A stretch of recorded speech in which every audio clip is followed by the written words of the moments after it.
Seja muito bem-vindo ao Conhecimento em Alta. Nosso propósito é simples e poderoso: espalhar o bem através do saber. Cada vídeo é uma semente plantada para transformar vidas. Mas para que essa corrente cresça e alcance cada vez mais pessoas como você, precisamos do seu apoio. Ajude a iluminar novos caminhos. Faça parte dessa corrente do bem. Por isso, eu te peço o triplo C. Curta, comente e compartilhe.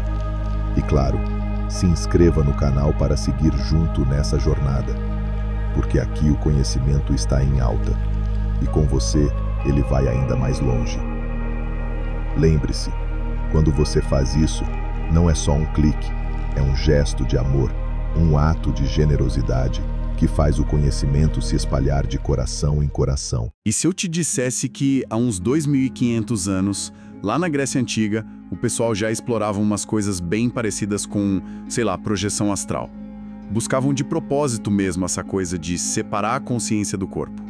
Olha, é uma provocação e tanto, né? Pensar que essa busca, essa vontade de ir além do corpo físico, de ter uma consciência que talvez pudesse viajar, assim, tem raízes tão antigas, em rituais, visões de mundo de milênios atrás. Professora, sério? Nossa, eu sempre achei que isso era papo mais moderno, sabe? De espiritualidade New Age, sei lá. Que práticas eram essas, afinal? Eram muito diferentes daquela religião grega que a gente vê mais por aí, dos deuses do Olimpo, tipo Zeus, Atena? Eram bem diferentes, sim. A nossa conversa hoje vai mergulhar justamente aí, no que a gente chama de religiões de mistério da Grécia Antiga. A gente vai se basear em fontes, claro, principalmente textos acadêmicos, análises que detalham o contexto da época, os rituais que eram secretos, né, e as crenças desses grupos. A ideia é, tentar desvendar um pouquinho desses segredos e ver qual era a ligação deles com a jornada da alma, com a morte e, quem sabe, com essas experiências de consciência fora do corpo. Ok, então tá. Vamos nessa. Para começar, como era esse cenário religioso lá na Grécia? Era só essa turma do Olimpo mandando em tudo? Ou tinha mais coisa? E, longe disso, a religião grega era um mosaico, sabe? Bem complexo. Tinha, sim, o politeísmo que a gente conhece, os deuses com forma humana, e cada cidade-estado, cada polis, tinha suas preferências, seus cultos locais. Mas conviviam várias camadas, tipo assim, os grandes cultos públicos, que eram importantes para a cidade toda, como Zeus em Olímpia, Apolo lá em Delfos. Aí tinha também os cultos quitônicos, quer dizer, aqueles ligados à terra, as divindades do submundo, sabe? Tinha culto para herói local, para ancestral, práticas de adivinhação, os oráculos famosos e, claro, esses cultos de mistério que eram outra história. Entendi. Então, peraí. Enquanto a religião oficial cuidava da cidade, do coletivo, os mistérios eram mais para o indivíduo, uma coisa mais secreta, pessoal. Exatamente. Essa é a grande diferença. Primeiro, os mistérios eram voluntários, ninguém te obrigava a participar, era uma escolha sua, uma busca pessoal por algo a mais. E eram secretos, exclusivos mesmo, só entrava quem era iniciado e fazia um juramento de silêncio. E olha, quebrar esse juramento podia dar muito problema, até pena de morte. Caramba! E o foco era totalmente na experiência. Não adiantava só acreditar, sabe? O iniciado tinha que passar por uma metanoia, uma transformação interna profunda e alcançar uma gnose, um conhecimento direto, que vinha da experiência sobre a alma, o divino, um conhecimento que, para eles, salvava. E, o ponto-chave, prometiam uma vida melhor depois da morte, uma espécie de salvação. Como disse Cícero, que foi iniciado em Eleusis, eles ensinavam não apenas a viver com alegria, mas a morrer com uma esperança melhor. Uau! Morrer com uma esperança melhor. Forte isso, hein? E quais eram os principais desses mistérios? Eleusis parece que é o mais famoso, né? Sem dúvida. Eleusis, dedicado a Deméter, a deusa da agricultura, e a filha dela, Perséfone, a rainha do submundo. Esse foi o que durou mais tempo, atravessou séculos. O mito central, que é o rapto de Perséfone por Hades, o deus do submundo, funcionava como uma grande alegoria, entende? Sobre o ciclo da vida, morte e renascimento. Tanto na natureza, com as estações, quanto na própria alma humana. E como era essa encenação? O que acontecia lá para gerar essa transformação toda, essa esperança que o Cícero falou? Era um processo bem intenso. Tinha rituais de purificação, banhos, jejuns e uma procissão longa que saía de Atenas e ia até Eleusis, meio que refazendo o caminho de Deméter procurando a filha. O clímax mesmo rolava lá dentro do Telesterion, que era um salão fechado e escuro. Ali acontecia a epopeia, a grande revelação final. E o que era revelado? Bom, aí entrou o segredo, né? Mas os relatos falam que segredos eram mostrados, talvez rolassem encenações do mito, com jogos de luz e sombra, sons. Era algo para impactar os sentidos. E tinha um elemento muito importante, a bebida ritual, o Kykeon. O Kykeon. Eu já ouvi falar disso, que não era só uma bebidinha qualquer. Tinha uma teoria de que era tipo um hack químico para induzir essas experiências de outro mundo, não era? Olha, essa é uma hipótese bem forte, sim. Defendida por pesquisadores importantes como o Wasson, o Hoffman, o Huck. Eles sugerem que o Kykeon, que era feito basicamente de cevada e hortelã, podia conter ergot. É um fungo que cresce na cevada e tem uns alcaloides psicoativos, sabe? Precursores do LSD, inclusive. Sério? Tipo LSD? Tipo isso. A ideia é que essa substância poderia induzir estados alterados de consciência bem fortes.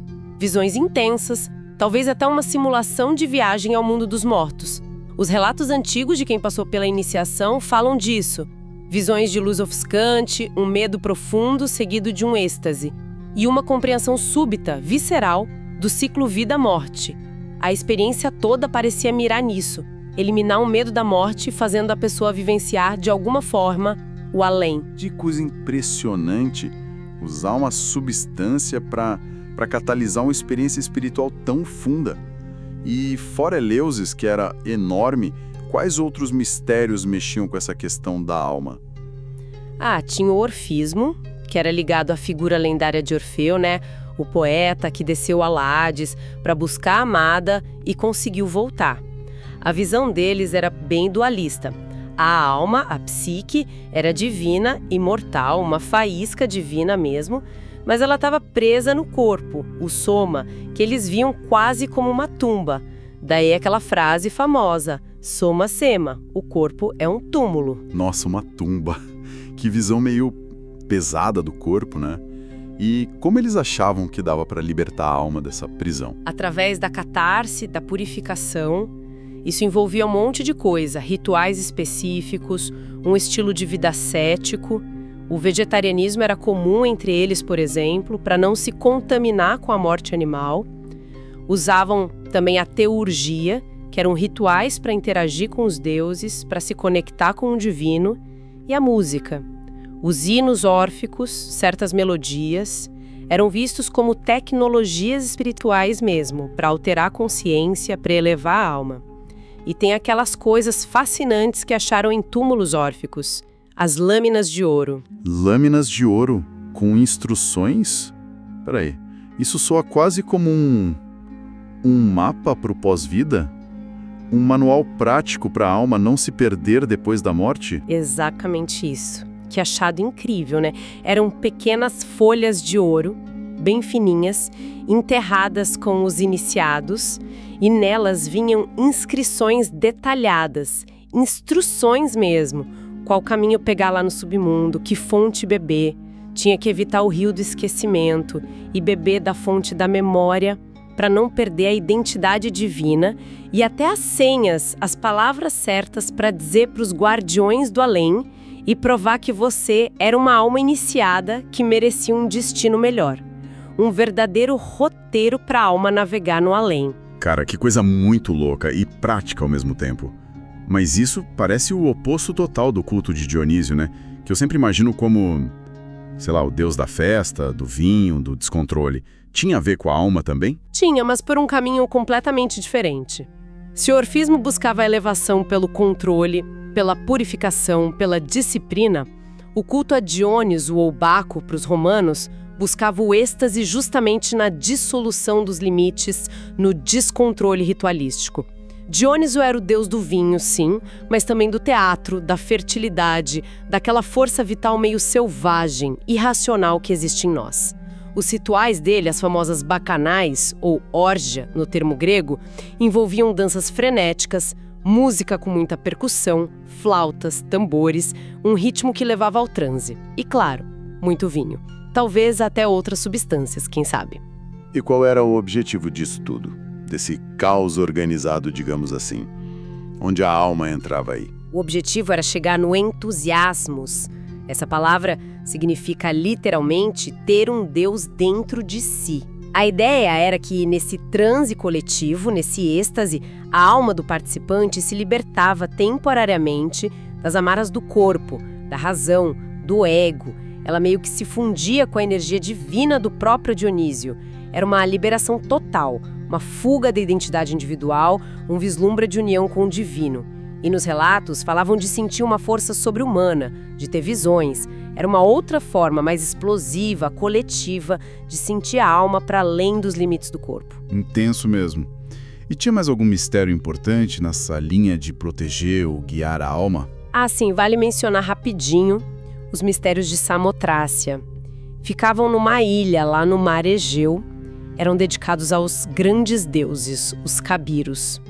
Figuras divinas bem antigas, poderosas, meio enigmáticas, talvez nem fossem gregas na origem. A promessa principal ali era a proteção divina, especialmente para quem navegava, sabe? Proteção contra naufrágio e perigos do mar. Ah, interessante. A iniciação lá é menos conhecida, mas parece que envolvia alguma forma de confissão de pecados, cerimônias noturnas, purificação. E o iniciado recebia um anel de ferro, que era tipo um amuleto protetor.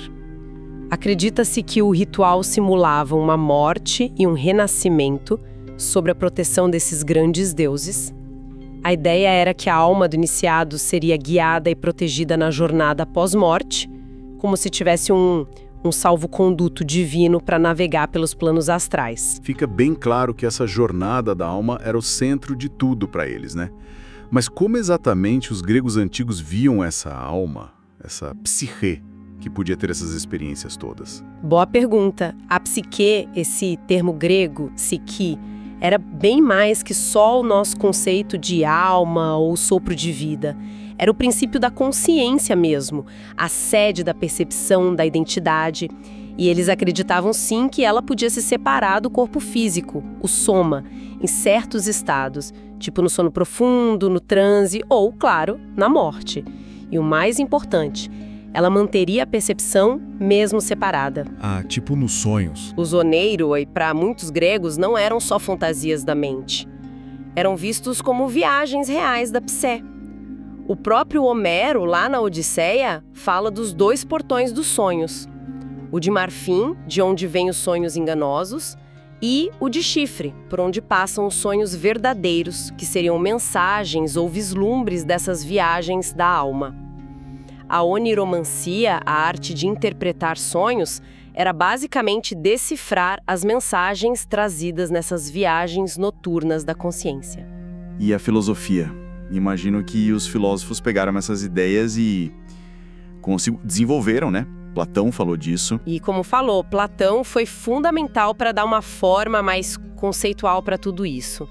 No famoso mito de lá no final de A República, ele descreve em detalhes a jornada da alma de um soldado que morre em batalha, viaja pelo além, vê toda a estrutura do cosmos, o julgamento das almas, o processo de escolha da próxima vida, a reencarnação, e depois volta ao corpo para contar tudo. É um relato que parece muito uma descrição de experiência de quase morte, EQM, ou de projeção da consciência, né? Total. E no diálogo Fédon, que fala sobre a imortalidade da alma, Platão argumenta que a própria filosofia é uma melete thanato, uma preparação para a morte. Um exercício constante da alma para se desprender das distrações do corpo, das paixões, e se voltar para a contemplação das ideias puras, do inteligível. Então, peraí. De certa forma, Platão estava propondo tipo um treino para a alma se separar do corpo usando a razão, a filosofia como ferramenta, quase um método filosófico de experiência fora do corpo, a EFC. É uma interpretação bem interessante, sim. Para ele, a busca pela verdade, pela sabedoria, já é em si um processo de elevação e separação da alma em relação às limitações do corpo. E séculos depois, os neoplatônicos, como Plotino, Jâmblico, levaram isso ainda mais longe com a prática da teurgia, a obra divina. Teurgia.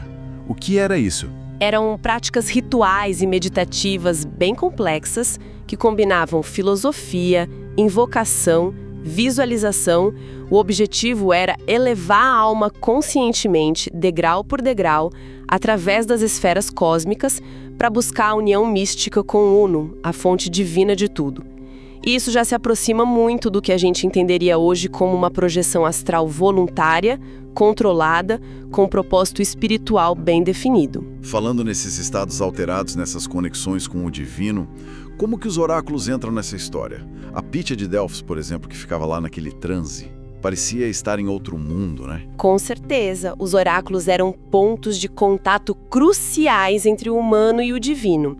E Delfos, consagrado a Apolo, era o mais famoso, mais prestigiado de todos. A Pythia, a sacerdotisa, se sentava num tripé sagrado que ficava sobre uma fenda na rocha, de onde saíam os vapores. Vapores. Vapores. Existe a hipótese de que poderiam ser gases naturais com efeito psicoativo, talvez etileno, que emanavam ali da terra. Isso, combinado com o ritual, o jejum, a expectativa, levava a Pythia a um transe profundo, um estado de entusiasmos, como o de Dionísio, ou talvez uma forma de possessão divina. A consciência dela parecia se dissociar do corpo. Para viajar. Ou para receber Apolo. Pois é, aí que está a questão que intriga a gente hoje, né? Na visão deles, era Apolo falando através dela, ou era a consciência dela que viajava, talvez potencializada pelos vapores ou pelo próprio estado de transe, e acessava uma outra dimensão de conhecimento. Exato. Como que eles separavam isso? Ou nem separavam? Olha, para a mentalidade antiga, essa distinção que a gente faz hoje talvez não fosse tão relevante assim. O fenômeno em si, a sacerdotisa em transe, falando coisas enigmáticas que depois se mostravam proféticas, quando bem interpretadas pelos sacerdotes, claro, era a própria evidência da conexão divina. A experiência alterada de consciência era a ponte. Se era possessão, canalização, viagem da alma, a linha era meio fluida, entende? O que importava era que funcionava, que trazia a mensagem divina. E tinha outros oráculos importantes também, como o de Dodona, que usava o barulho das folhas de carvalho sagrado, ou o de Trofônio, onde o consulente tinha visões aterrorizantes numa gruta subterrânea. Todos buscavam, por meios não convencionais, acessar um conhecimento além do normal. Entendi. Então, amarrando tudo isso que a gente conversou, os mistérios funcionavam na prática como uma espécie de treinamento intensivo para a morte, usando todas essas tecnologias da consciência que eles tinham. Exatamente. Acho que simuladores de morte e renascimento é uma ótima forma de colocar. Eram como ensaios gerais para a grande jornada final da alma. Se a gente recapitular os elementos que apareceram, a iniciação muitas vezes envolvia uma catábase, uma descida simbólica ao submundo seguida de um retorno. Uma morte para a vida antiga, profana. Certo. Eles usavam todo um conjunto de técnicas para induzir estados alterados para soltar a alma. Jejum prolongado, danças até a exaustão, música com ritmos específicos, ora frenéticos, ora monótonos, a encenação dramática dos mitos nos rituais e, muito possivelmente, o uso de enteógenos, como talvez o Kaikéon em Eleusis. A combinação disso tudo parecia buscar induzir uma experiência subjetiva muito forte, muito vívida, de jornada fora do corpo, de encontro com entidades divinas ou ctônicas, um vislumbre do que seria o pós-vida, o que a gente hoje talvez chame de EFC, EQM. Para eles era a gnose, a confirmação pela experiência direta e não só pela fé da imortalidade da alma. E aí, ao retornar dessa experiência, o iniciado renascia. Ele voltava com a certeza vivencial sentida na pele, na alma, de que a consciência sobrevive ao corpo. O medo da morte, aquele terror existencial, se dissolvia ou pelo menos diminuía muito por causa dessa vivência. Os mistérios eram, no fundo, essa preparação ativa da alma. A projeção da consciência, nesse contexto, não era um fenômeno paranormal esquisito, era parte central do desenvolvimento espiritual deles. Nossa, que perspectiva transformadora. Quer dizer, então, talvez eles não tivessem tanto medo do fim, porque, de alguma forma, meio maluca, eles já tinham meio que experimentado um gostinho do que vinha depois, um começo do além. Precisamente, a promessa ali não era só uma crença, era uma vivência, uma esperança baseada numa experiência transformadora. E isso, claro, deixa a gente pensando hoje, né? Como será que o estudo dessas antigas tecnologias da consciência, mesmo que a gente interprete hoje pela psicologia, pela neurociência, como isso poderia nos ajudar a lidar com as nossas próprias angústias sobre a vida, a morte, o que é a consciência, afinal? Ou então, que ecos dessas buscas tão antigas por transcendência a gente ainda encontra por aí? Talvez em práticas espirituais de hoje, em terapias, ou mesmo naquelas experiências espontâneas que muita gente relata ter, né? Fica aí a reflexão. Se esse vídeo acendeu uma faísca dentro de você, parabéns, a jornada começou. Aqui é o conhecimento em alta, onde o saber não tem limites, e você é a força que move essa transformação. Faça o triplo C, curta, comente, compartilhe e se inscreva, porque o próximo nível te espera. E juntos, vamos mais longe do que nunca.